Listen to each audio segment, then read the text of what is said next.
Welcome to Lockdown Lauderdale. I'm Catherine and I'm the director of Lauderdale House. I'm joined today by Tim McArthur, who is an actor, writer, director and man of many parts. And he's going to be quizzing and chatting to Peter Gallagher, our artist, our very first Lockdown Lauderdale artist. Lauderdale House is a historic house and normally teeming with creative and educational activity for all ages. Obviously, with the lockdown, we're closed. But we're aware that artists everywhere are busy creating and taking this quiet time, perhaps to be inspired by the circumstances, or even just enjoying some time to be truly creative and not have to deal with the everyday life. And we know they want to share their work. Also, we're quite aware that an awful lot of people go to a private view when the exhibition opens and are really just a little bit too shy and embarrassed to ask questions of the artist about how he creates the work, why he creates the work, practically what happens. And so Lockdown Lauderdale, live private view, is an opportunity to ask those questions that aren't stupid but might feel like they're stupid, and for the artist to give us a bit more idea about what they do. Do bear with us. This is DIY technology. Lauderdale House does not have a stage manager, does not have a technician. We're in 3 different locations and grappling with Zoom. I am going to disappear and leave you to Tim and Peter. So cheers. And Peter, take us round. Tim, over to you.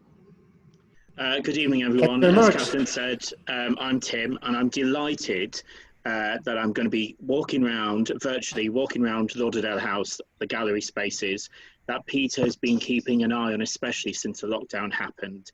And also he keeps his beady eye and makes sure that the house is safe.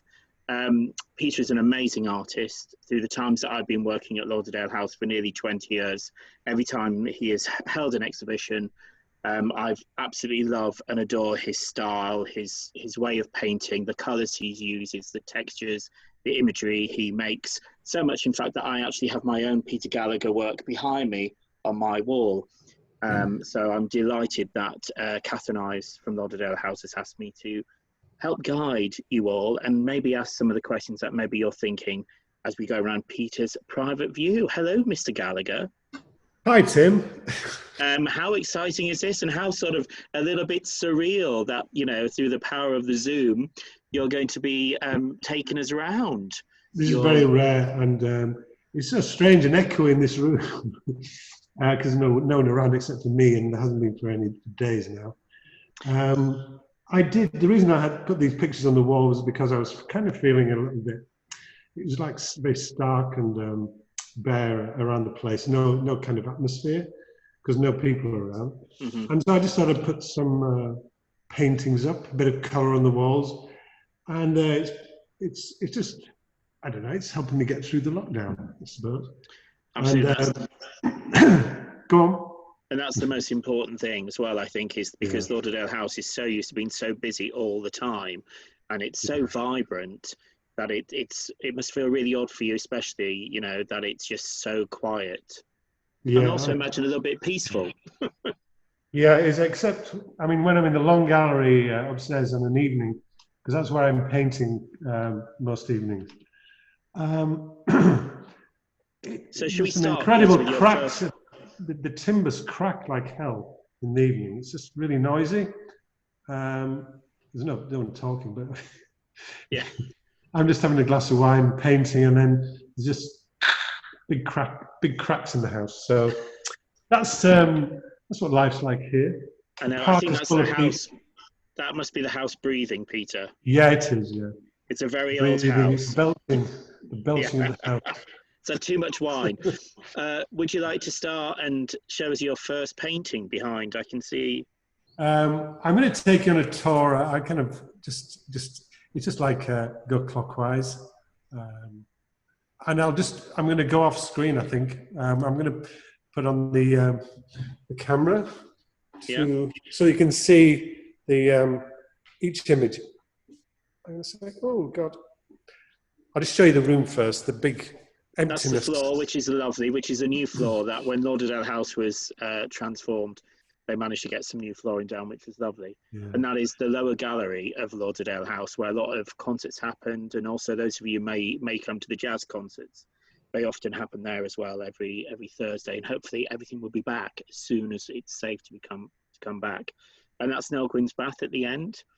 It's beautiful since the transformation and the restoration project, which I think was about 3 years ago. I want to say now. Time flies when you're 2015-16, yeah. Yeah. We'll just have a quick look over here. You see the new marble shelf and the oak paneling with lovely mouldings and everything. It's gorgeous.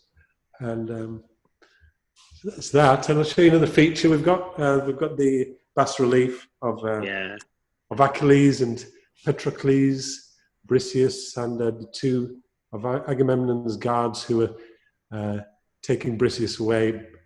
And Achilles is looking really upset, about something. I think he's been in a tent with Briseis, and he's looking kind of naked. Anyway, that was done about 19th century. That bas relief. Wow. It's nice. Anyway, I'll take you. Let's get into some real art. None of that nonsense. And so this is a recent painting. It's called Blind Lovers, and the features are like not really defined, because maybe that's why I called it Blind Lovers. It didn't really matter what, whether you can see their faces or what they look like.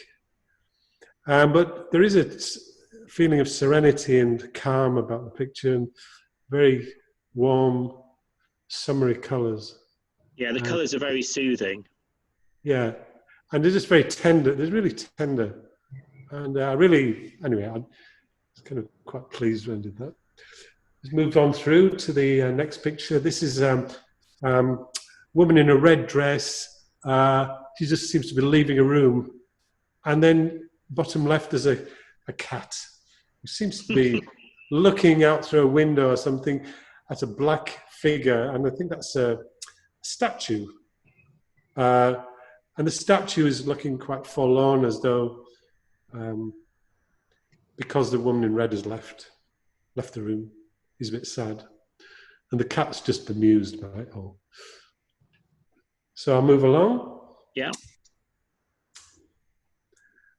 To it's kind of quite a larger picture. This is called Black Madonna. It's very simple colours, red, black, and just sort of yellowy gold colour. And a lot of this canvas I never even painted on the. I didn't touch it with paint, because I just liked the colour of the linen, sort of browny linen. I just thought, that's okay. I don't need to do anything with that, because it's doing its job. It's becoming part of the picture. And before you start painting, because obviously that painting, there's only about 3 colours really in that painting. Is it something that when you start to paint that, you know that you're only going to use 3 colours, or is it just whatever mood takes you as you're at the canvas? No, it's different every time, Tim, and I don't know what the hell I've done in the last painting I've done, because everything is just, it's like start from scratch. It's like I don't know what colour combinations to work with. It's like sometimes it's just whatever's on the palette, whatever I've squirted onto my palette, I might use, or try and turn it into something. That's I think that's my method. It's trying to combine colours which maybe are not naturally meant to be together sometimes. Yeah. There's a lot of accident in the colours I would use, but I think in this situation, it's kind of the red, the black, and the ochre, yellow ochre, really work kind of nicely. Yeah, it's beautiful. Yeah, the combination and the balance between them all is really appealing on the eye. And there's something, and I think also you can really see the figure. It really emphasizes the figure in it because of the use of the yellow in the background as well. Yeah. It's very kind of I don't know how to call it. It looks kind of I don't know, African style. Absolutely. Very naive, simple, rough, brutal. I don't know. Absolutely. Anyway, swing along through. This is now. This is. Is this you, Peter? This is me.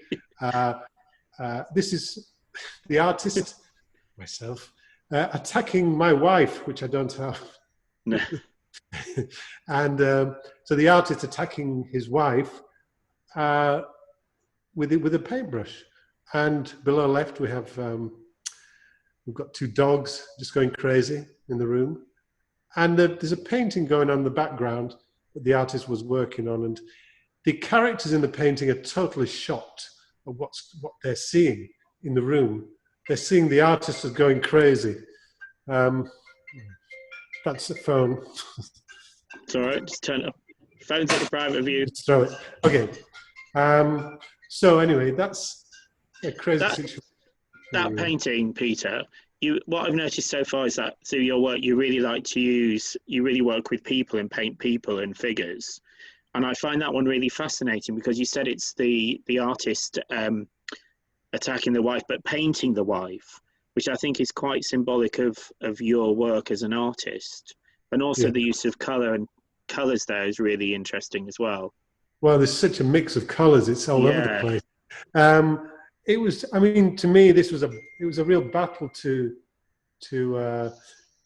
get these colours working together, because colours will often fight each other, and they'd say, "I don't like you next to me. I don't like. I've had enough of this."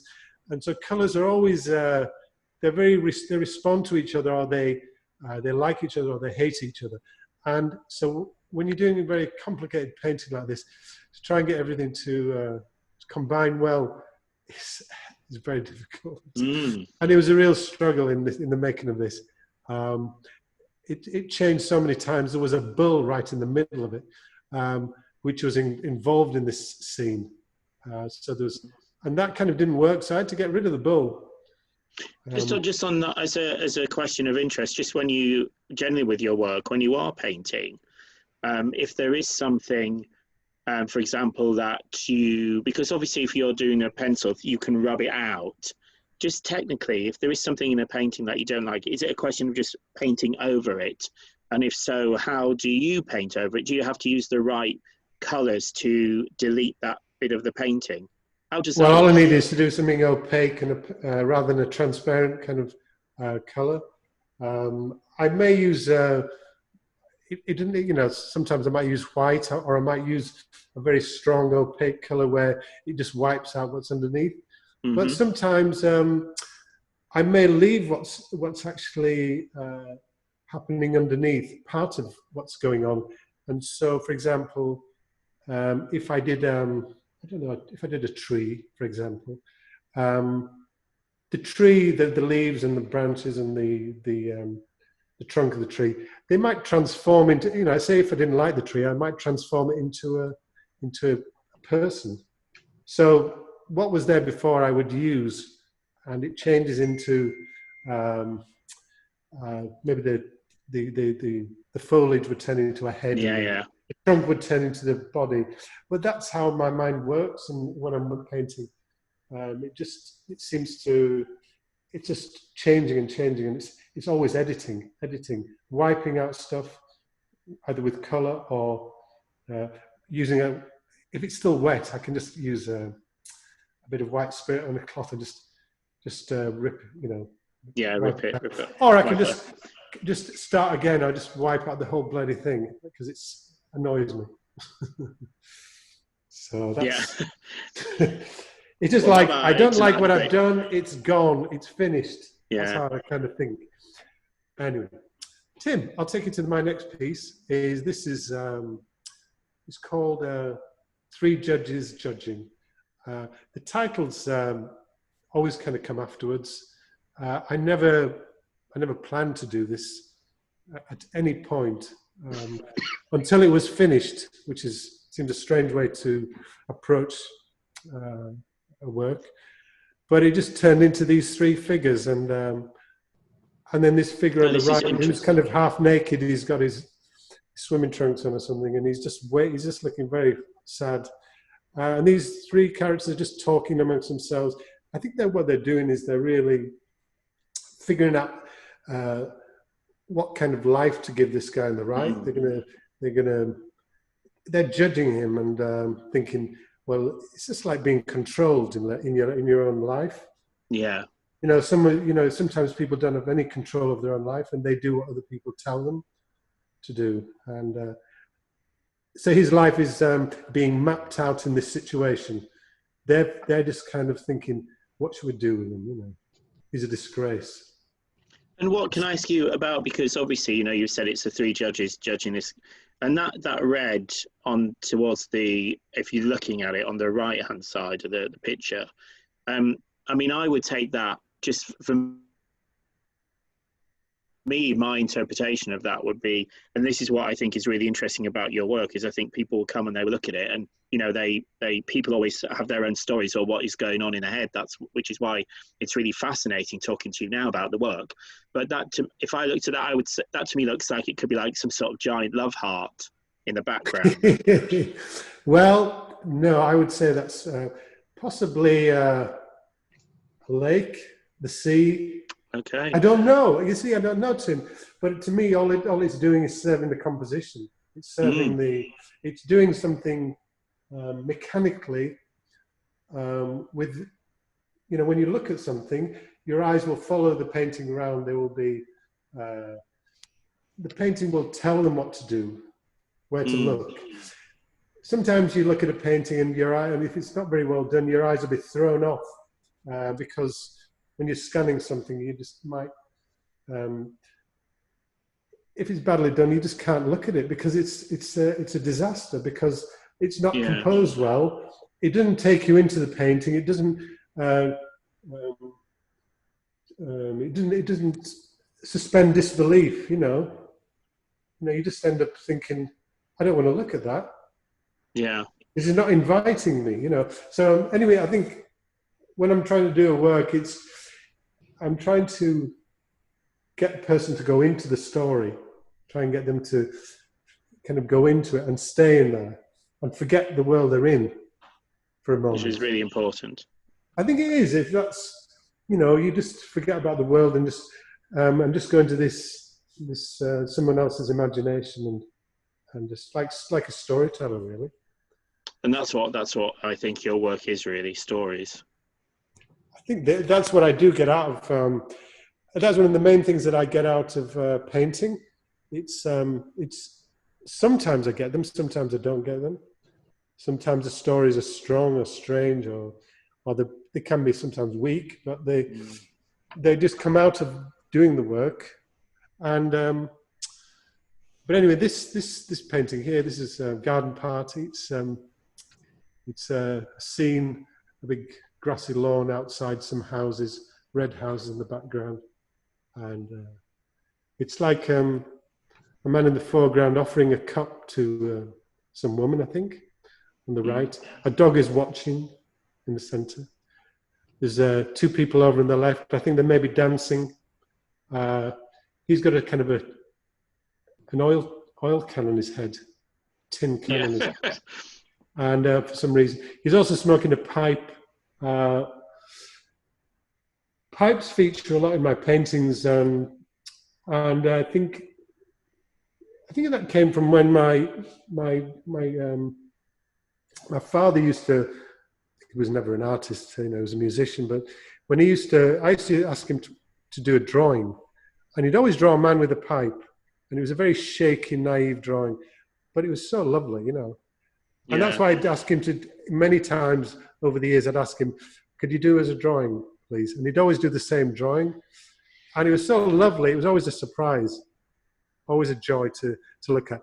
And so I kind of, I always draw, I often have a man with a pipe in my paintings. And so this man's got a pipe. And let me take you into one of the houses. So this is going into the house. So a few people lying about in the grass, and then we're going to go into this. We don't go through the door, we go through a hole in the wall. And now we've got a tree inside the house. That's that. The tree, it's like it's lit up inside. It's a magic tree. And, So when, for example, so when you paint that with the magic tree, when you saw, so what came first in that bit of the painting? Was it the house or the tree, and then you put the house around the tree, or did you? There was a house. First? It was all blocked up. It was just a house, and I think there may have been a doorway there, but I broke the doorway down with paint, and then I thought I'll do a tree. Mm-hmm. And then it seemed like a revelation to me when I started to use the very light colours around the tree as it was lit up, and it kind of it made it kind of interesting. I really thought it was a good choice to. No, it's really interesting. It's like made it a magic tree, and it's all lit up, and you kind of wonder who would live in these houses. Yeah, the doorway is all bricked up, but you can go in and find a tree inside. And they look also, Peter, with the sort of figures, some of your work as well. It seems there's some elements of a class system within your work. Like, you've got the Really? judges, and then you've got that painting there with they that seem to be quite well dressed. Is that something that you're conscious of when you paint? No, I don't know. No, I'm not conscious of anything like that. I think I do put people in. I do tend to paint men with big, long. I wouldn't call them dresses, or they could be dresses.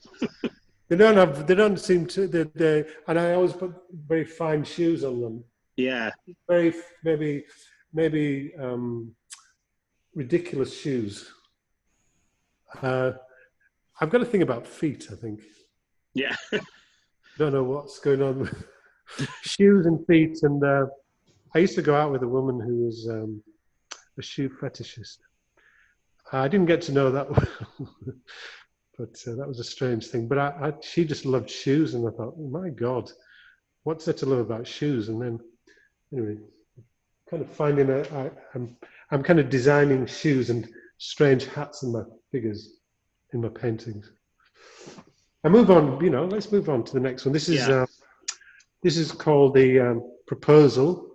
It's and you'll see that the red areas, the orangey red areas, that's just the underpainting. That was completely covering the canvas originally. And when I was painting it, I just painted with this sort of bluey greys on top, and I left the. I didn't paint on some areas, and some of these areas became parts of the figures. And so the negative space in the painting, which is the orange space, the orange part of the painting, becomes part of the image. There is a man making a proposal here to this woman on the right, and she's looking pretty upset. Miserable. Over on to the left, there's a drunkard down here, and what's going on? I've lost my screen. Oh, yeah. This is what happens when it's live on Zoom, folks. Is that obviously technical problems sometimes happen. Sometimes there you go. I'm back. Hang on, I'm back. He's back. He's back. I'm back, he's back. everybody. Everyone. All right. Okay. So I was drunkenly trying to describe this drunk down here on the left.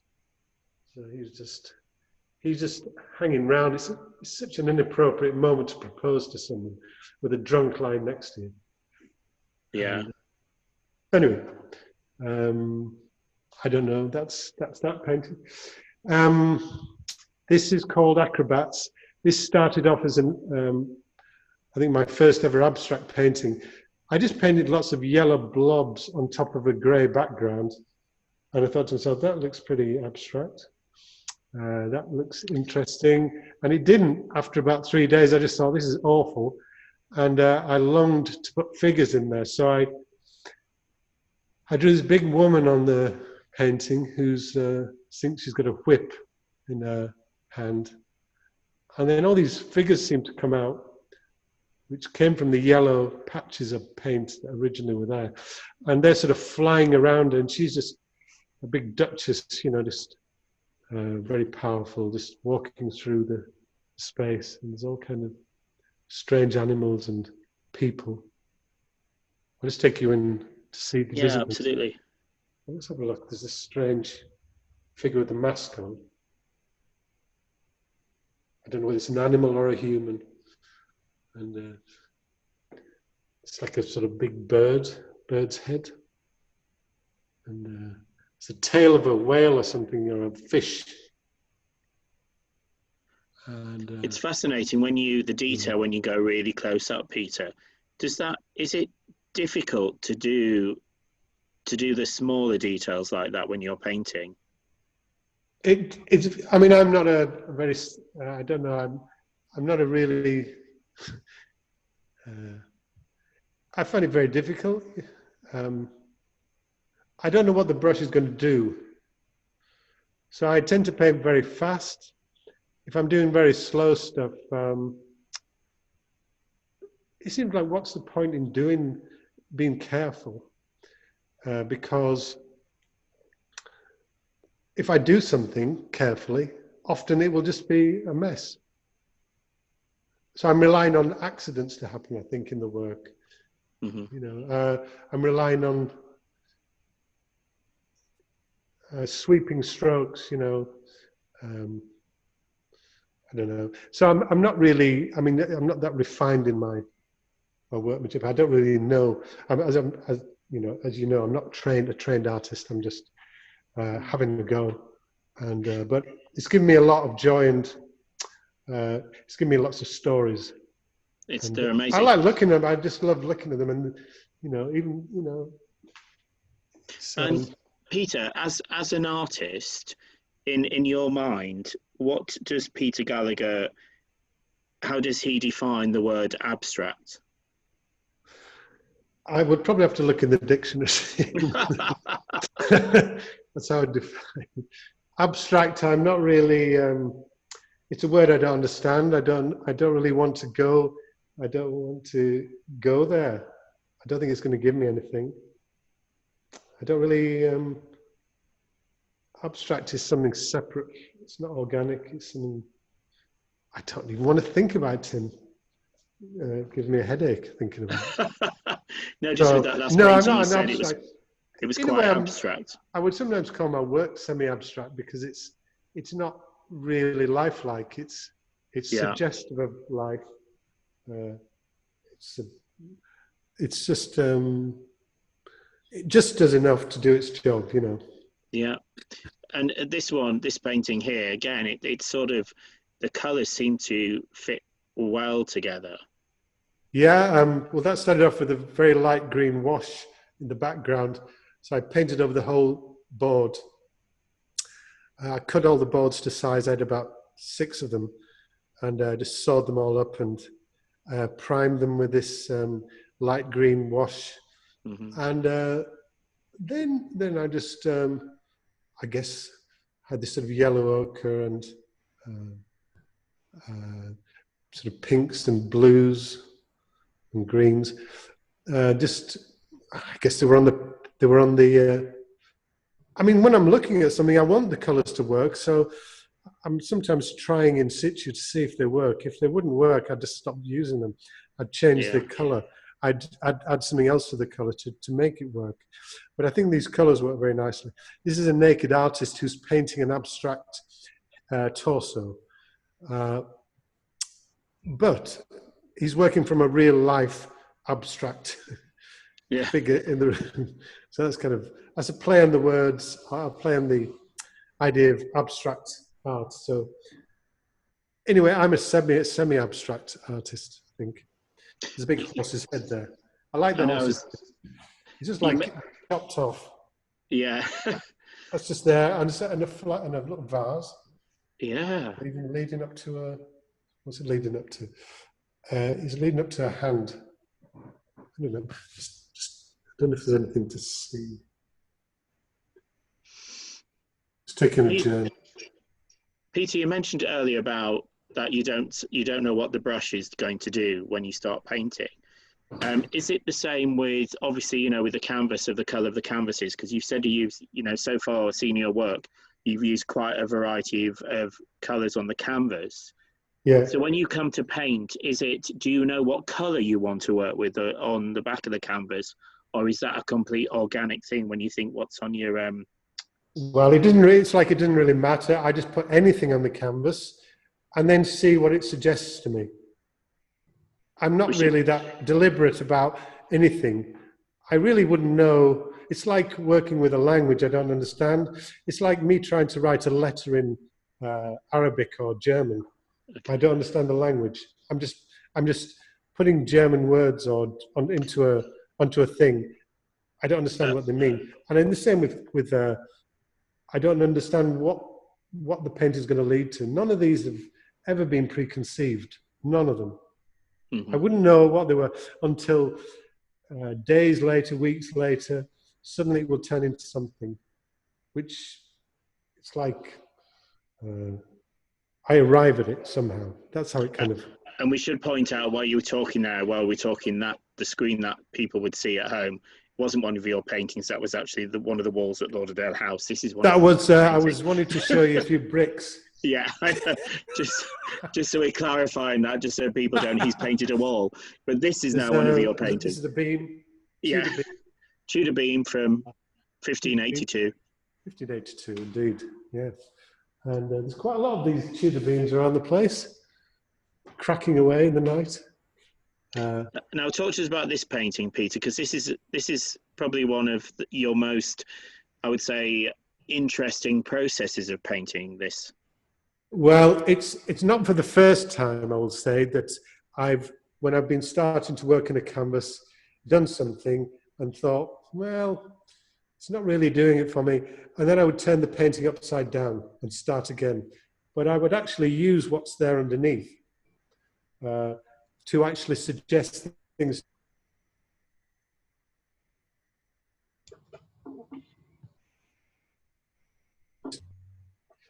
Tim, am I still there? No, you've gone. Hang on, I'm here. There we go. Am I back? There we go. He's back. Sorry about that. That was for all the people out there who are... We're just checking to make sure you're still watching. Right, okay, so this painting started off, and this painting was totally filmed by my friend who wanted to make a film about me painting. And I started the painting with a landscape format. So pretty much as it is now, the way it's displayed. I painted a scene of a gathering of people having dinner in some very small, cramped room. It was like a little bit like the Last Supper. They're all kind of huddled in together. They were having fish and strange all kind of things on the table. But there was a woman in the scene, and she was tied up. She had a bandage across her mouth to stop her talking. So she was just tied to a chair, and these people were having a meal around her. And I call this painting The Gathering before a wedding. This was the idea. And then the painting didn't end up being very successful in the way I thought about it. I thought it wasn't really working that well. So what I did was I turned it 90 degrees, so it was in a portrait format.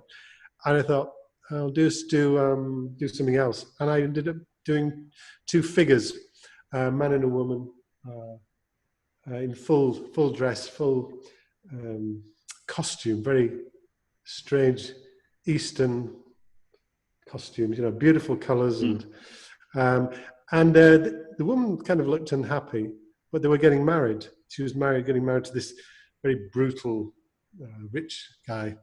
And he was not smiling, and she was just being forced into a forced marriage. That's what it looked like to me. And I did that, and I kind of thought I really enjoyed the painting, and I liked the image at the end. But I just kind of thought, sod it, I'm going to turn the painting onto its side. And I started again. So I was using the paint, the images that were underneath to actually, I'm going to show you something in a minute, Tim, as well. I did these two people dancing. It's sort of kind of semi-abstract. And they are they seem to be happy. And I think this is, I call it the first dance. Now this was, all came out of one canvas. The gathering before the wedding, and now the first dance. I think she's happy. And I think he's happy. They've kind of worked things through on their wedding night. And so the painting is like a happy ending in some ways. But I want to show you something. I don't know whether you'll be able to see it, but you'll see two figures dancing there. Oh, I don't know if we can, oh God, can we turn it on this side? Yeah. I don't know whether we can do this. You're going to have to turn your heads, I think, because this screen just keeps writing. There, I'm going to point something to you. I've turned my head, Pete. Is everyone turning their head? This is his head. Oh, That's the guy's head. This is the woman's dress. Yeah. On this side, this is her head is underneath this. This is their torso. That's his torso. I don't know. Fascinating. But that you can still see some of the painting. Yeah. Underneath. Anyway, that's how I work. That's kind of an example of sometimes I will use what's underneath to actually inform the painting that I finish with. And Peter, when you in the process of that painting, because obviously it was the third attempt, you sort of went for the landscape result. But in that process, was it the day later when you thought the painting wasn't working, or was it an instant moment where you looked at it and thought, I don't like this, or is it a case of going away from the painting it's often, and sleeping on it? Well, Tim, you can be deceived very quickly in when you're doing painting. You think you've done a great painting, and I've even rung my brothers up and my friends and said, look, I've just done a great painting. Do you want to see it? And maybe show them an image. And they say, oh, yeah, it's great. It's really good. And then the following morning or the following day, I think, what a pile of... What have I painted crap. There? Yeah. What a disaster. And it's like you become blind sometimes. A painting will always... I think a good painting will always be good. Have you painted anything that you've just literally gone, that is just dreadful, and you've binned it? Every time I paint... Well, really? Not necessarily binning. I don't bin stuff. I paint over it. So, like this is what I've just mentioned in this last painting. I will paint over it or try and turn what's in there into something else.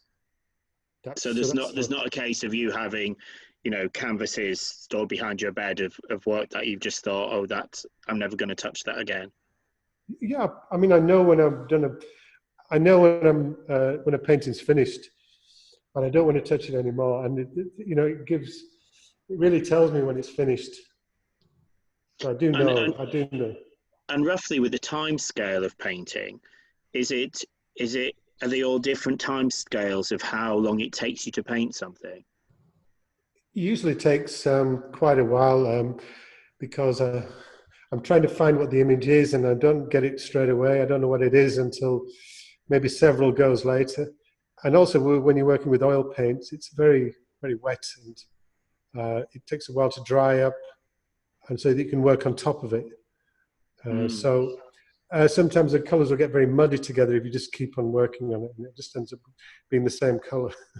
So reds become grey, blues become grey, whites become grey, black becomes grey, green becomes grey. So everything ends up being grey because you're trying to change the image, and you can't because...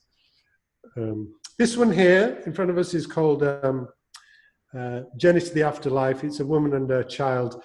They've died and they're going to the afterlife. And there's a man just behind them on a boat. He's taking them across the River Styx. And see up in the background, these are the relatives who have died. Wow. So they're going to meet their ancestors, Yeah. And, this character, he's the boatman, and he's taking them across. I think the boatman's name is in classical histories. It's called Charon. I think that was his name. Yeah.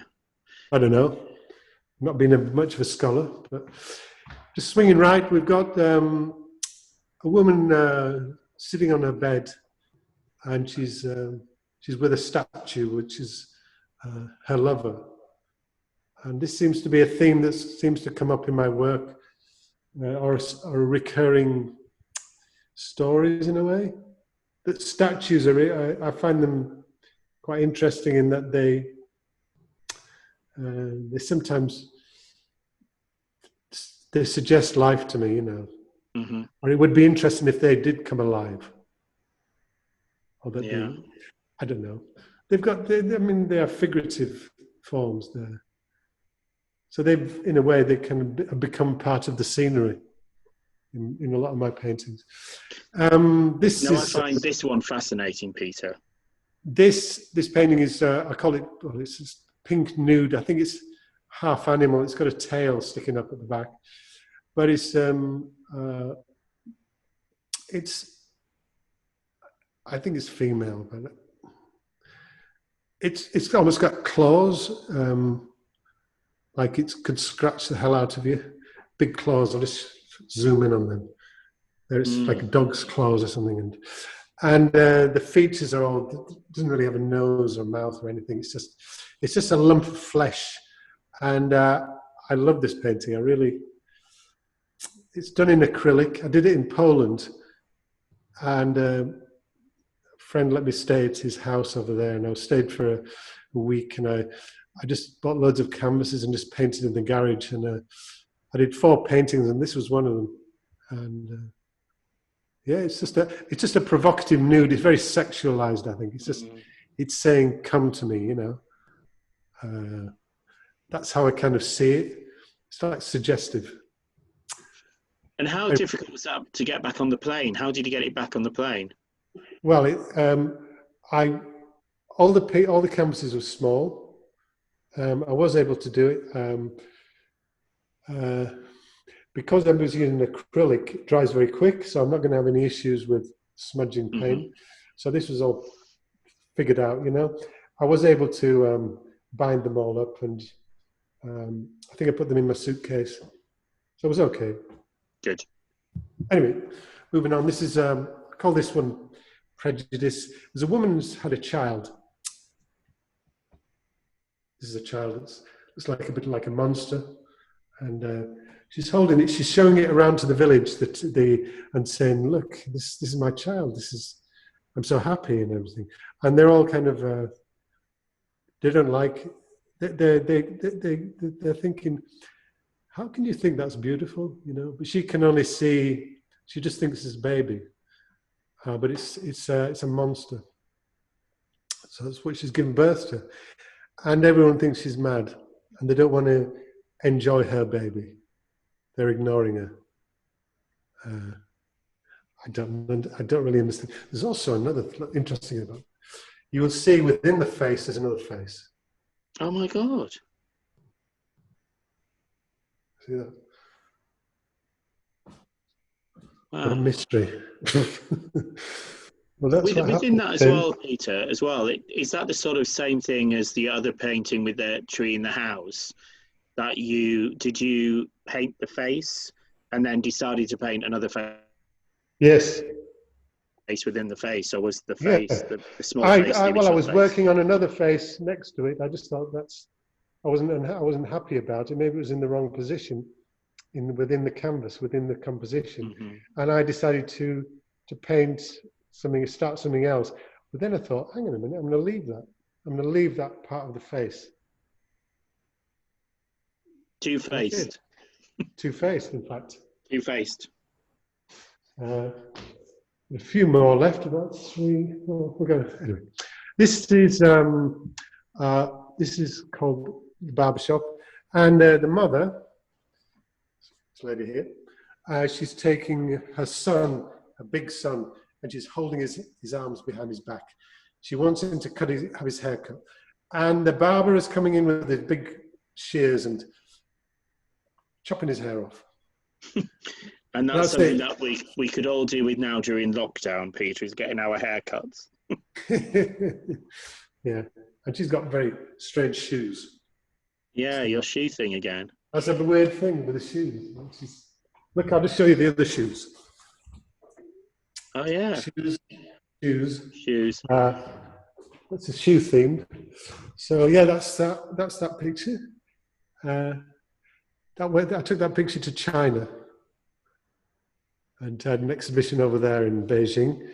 I was over Wow. there for about 3 weeks, and I was invited and had an exhibition at the Maiman Museum of Art in Beijing. And how did that come about, that trip to China? Well, I had an exhibition in Lauderdale, and there was the head of PricewaterhouseCoopers in Beijing. He was just invited to a separate exhibition in the house, but he popped in to see my work in the upper gallery, long gallery, and he bought 3 paintings. Wow. And he had an idea when he was back in Beijing to put on an exhibition for me, and he set it up that I had one, and I had it in 2015 November. So it was a great experience. That's amazing. And that comes down to something you never know who sees your work at Lauderdale House. People will go there for an exhibition, and sometimes there's 3 different exhibitions on by 3 different artists. Yeah. And people always mill around and look at other artists' work. So always make sure that you get your work seen.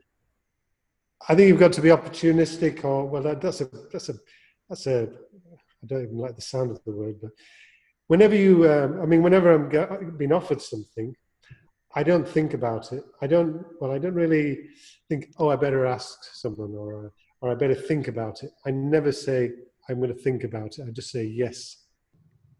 And that's how I've got a lot of exhibitions around the place. Someone who gets an idea and they just think, oh, maybe you can come over to Brazil and we'll put on a show for you. If I was hedging in any way, that wouldn't happen. They just get put off. They wouldn't think there was any enthusiasm. Yeah. And the same with Beijing. I jumped at it. I said, I'm on board. Yeah. And I got there, and it's an amazing thing to do. This one, Peter. This is called Ghosts on the Old Road to Comolt. I was born in Comolt, which is a little townland in Drumkeeran. It's a little farm. And these 4 characters are coming through the twilight. They're coming to look for me, the artist, and some of them are carrying weapons, and one of the women's carrying some sort of a rose, sort of like a flower, and he's carrying some sort of sickle, and then there's this big pike, and this man's got sort of an instrument, a strange instrument, and a woman leading the way into the darkness. They're all kind of coming to ask me why I painted them. That's the idea behind the painting. So they're left in this stasis, this situation where they can't move. They're stuck in this painting, and they'll always be there. They've got no other life, and I put them there. That's how so it's a little bit strange to be an artist and create something which will always be just what it is. And we made a film about it called Ghosts on the Old Road to Comolt, and we won a few awards with it. We won.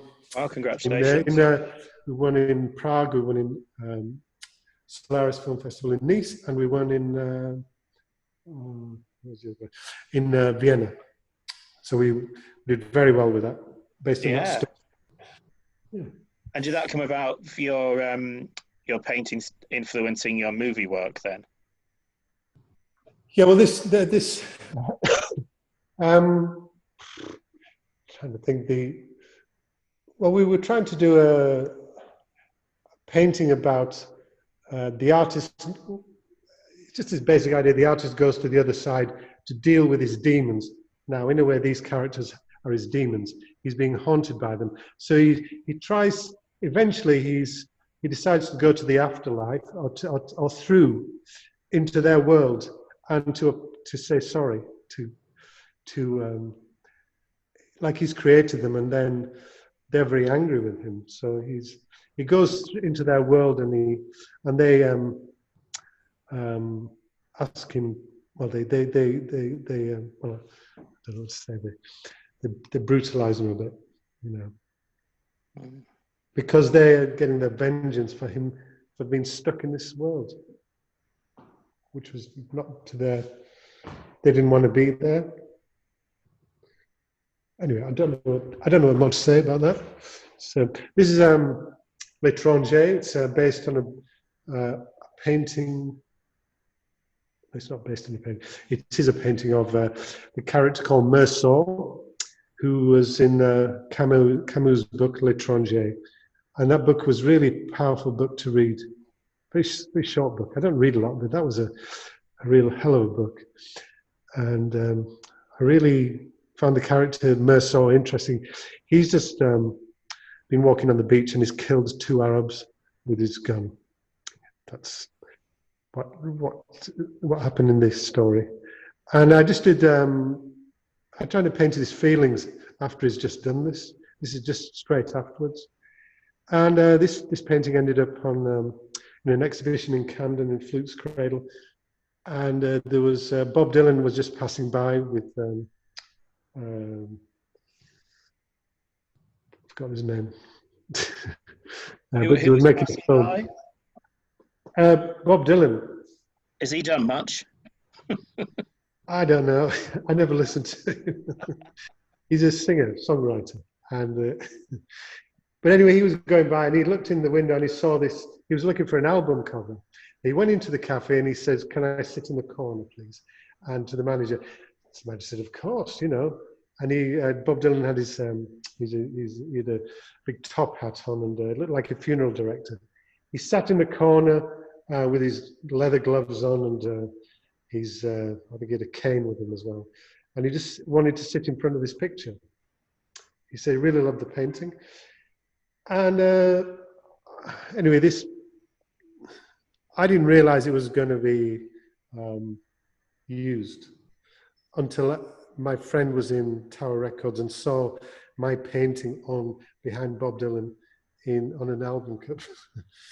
Wow. Called Well Done Wrong, 1993. That was a long time ago.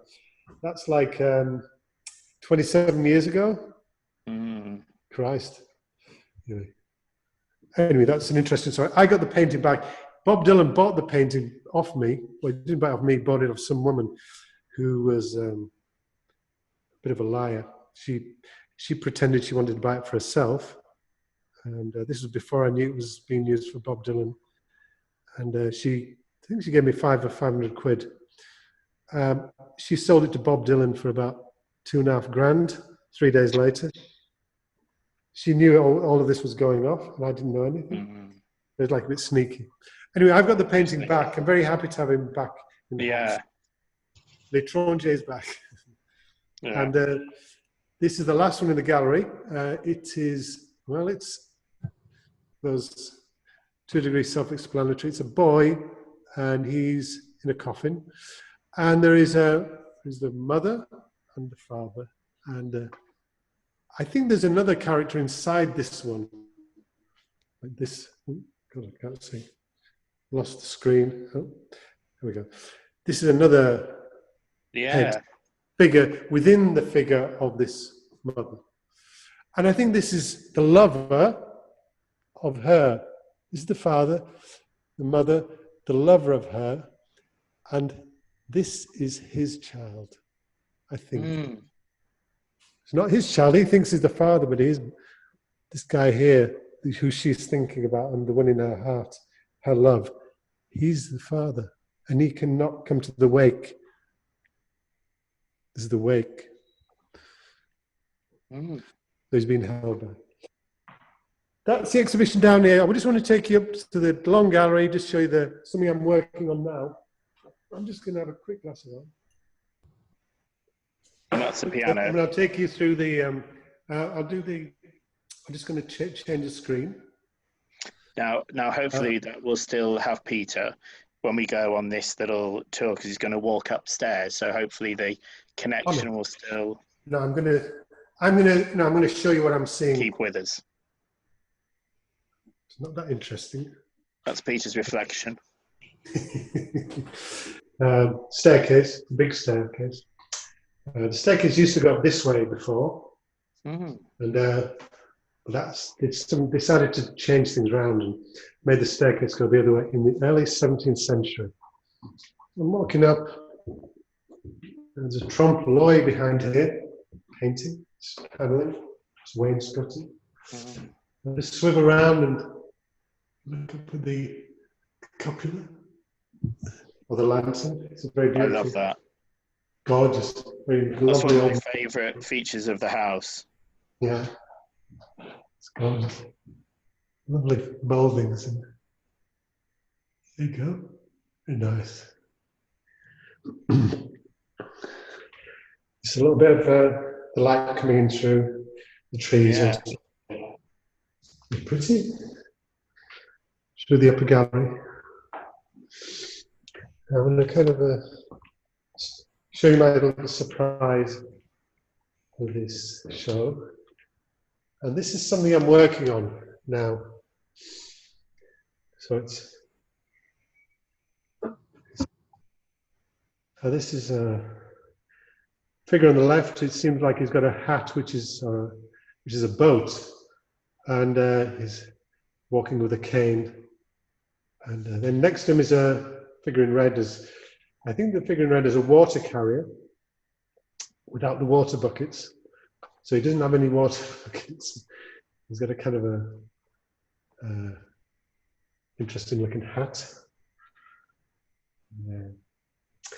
And then we've got two figures, a little girl, and I think this could be a statue. This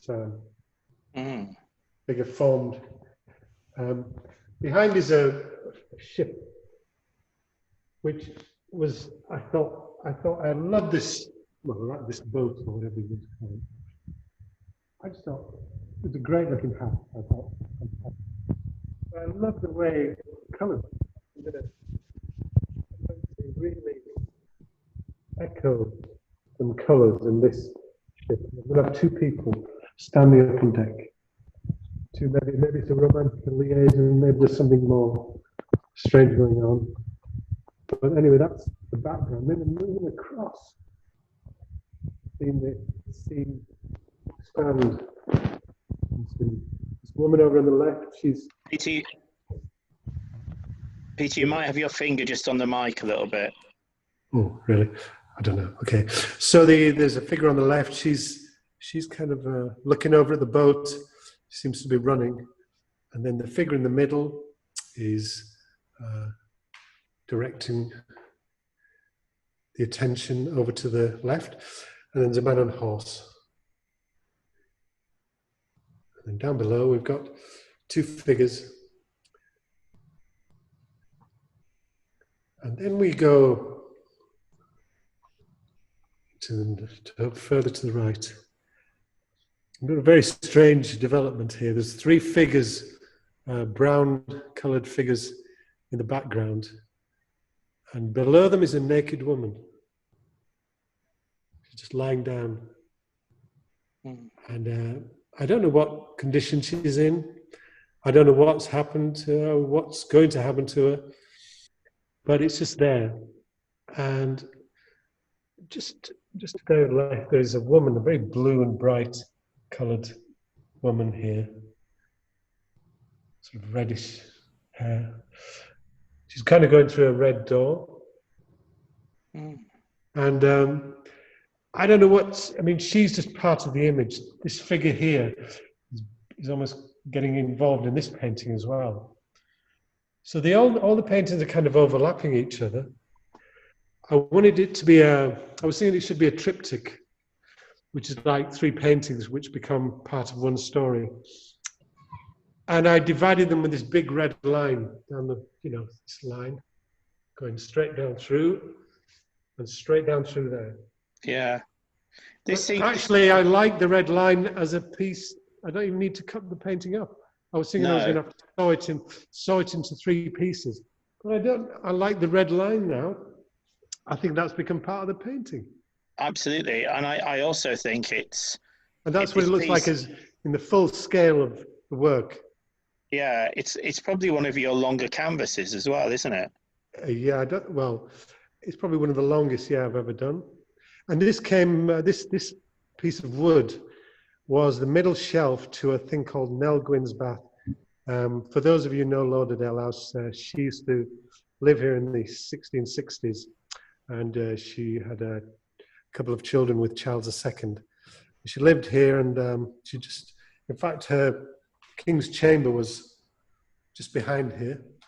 And she lived here, and she stuck her head out the window one day when Charles II was passing, and when he came knocking on the door, and she stuck her head out the window. I'll just simulate this now. And she stuck her head out the window and held her child, their baby, outside the window. And she says, "If you don't give him a title, I'll drop him."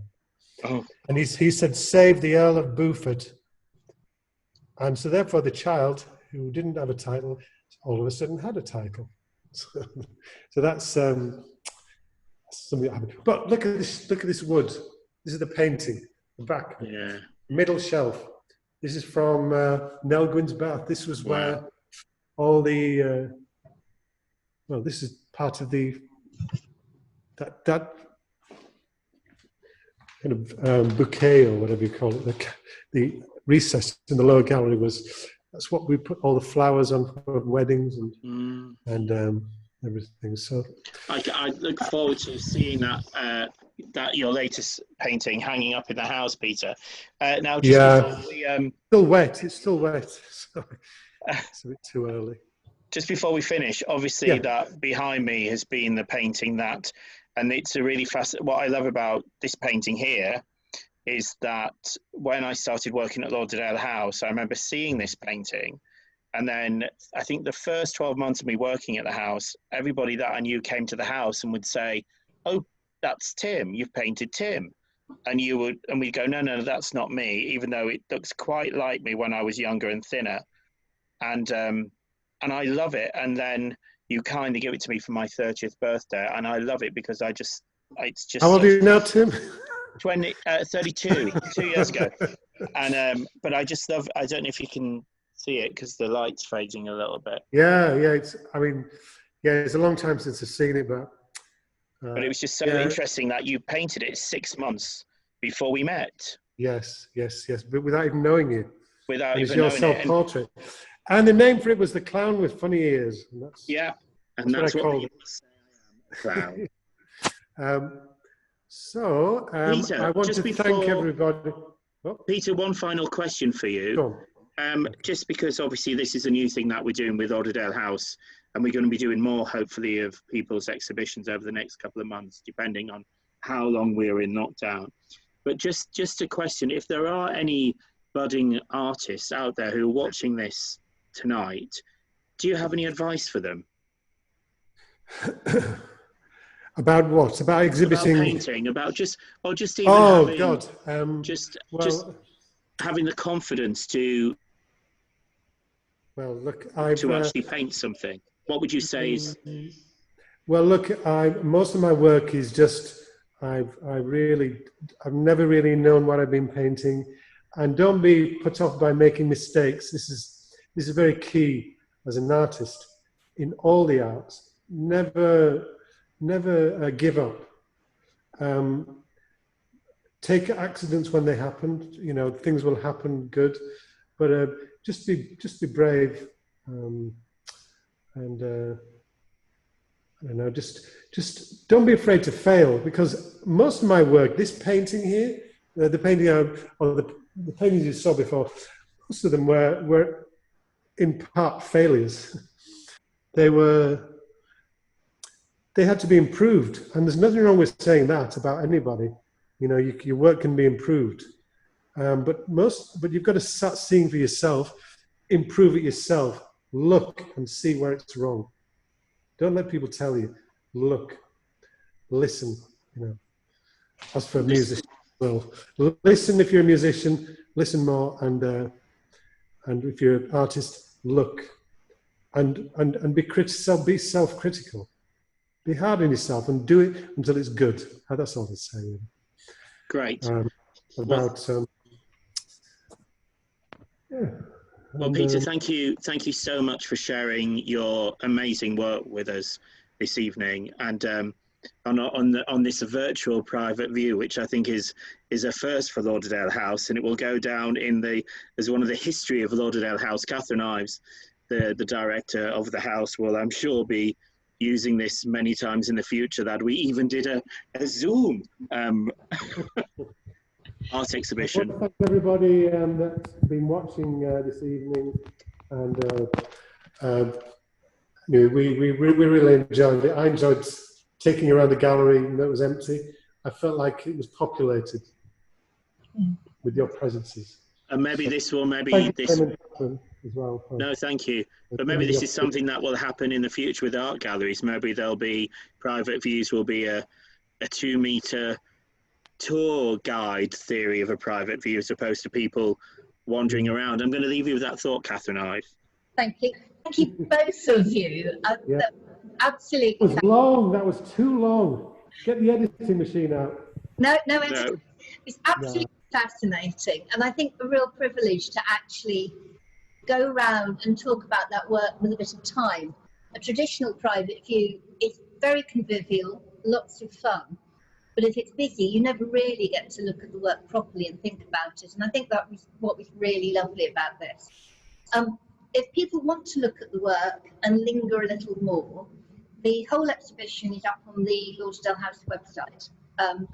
You go to what's on lockdown exhibitions. And if anybody wants to buy any work, then they need to contact Peter. And Peter's contact details are also on the website. And if they want to then we're going to put the video of this, the recording, embed it on the page on the website. So you can dip in and out, you can look at the work again. I'm going to mention 2 things just to clarify, apart from the social distancing, which is pretty obvious. One is that Peter actually is the operations manager at Lauderdale House as well, and therefore lives in a flat in Lauderdale House. And during lockdown, while nobody's there, is obviously taking over the whole property, which is brilliant for us. I think the building needs life in it, and that's what Lauderdale is about. The other thing I will mention is Melvyn's bath. That piece of wood is not 17th century wood. Yeah, we should have mentioned that. It's not the original 19th. No, it was put in as a stopgap, I think, after the fire in 1968. So it's got a historic resonance of the use of the last 60 years. But as a piece of wood, it's a piece of wood, basically. Finally, I'm just going to mention Lauderdale House is a charity. We don't get any government funding or any council funding. While the house is closed, we have absolutely no income. So if anybody does want to buy one of the paintings, Peter is kindly donating 10% towards Lauderdale House as a charity to keep us going and get us through this whole period. If you can't afford to buy a painting, but you would like to make a small donation, every penny and pound helps. Go to our website, lauderdalehouse.org.uk. Top right corner, there is a button which says support. Click on that and it will tell you how to do that. If you can't afford to buy a painting, if you can't afford to donate, and we know this is really hard for so many people, what you can do is keep in touch. And if you go to the website and sign up for our newsletter, we'll tell you about other events like this that are happening, what's going on and what's happening. And I would just like to say again, huge thank you for both Peter and Tim for taking us on our tour. It was brilliant. I've really enjoyed it, sitting in the background. I've really enjoyed it. Yeah. I found it really fascinating. Interesting. I enjoyed it, Tim. It was good. Yeah. I'm glad you enjoyed it, Peter, because it's your paintings. Yeah. Yeah, great. And please feel free to make comments on Facebook, and I don't know whether you can do it on the website, but we'll share your comments, email us, comment on YouTube, on the Facebook. We'd really love to hear from you. We'll get back, even if we don't get back to you in live time. We'll stock all them up for Peter, and then he can spend the next week replying to everybody. But anyway, so I think we should head off. Thank you, both of you. It's all right, thank you very much. And everyone, bye, everybody. Bye, everyone. Stay safe, stay alert, wash your hands. Thank you, Catherine. Thank you. Cheers, Catherine. Bye-bye.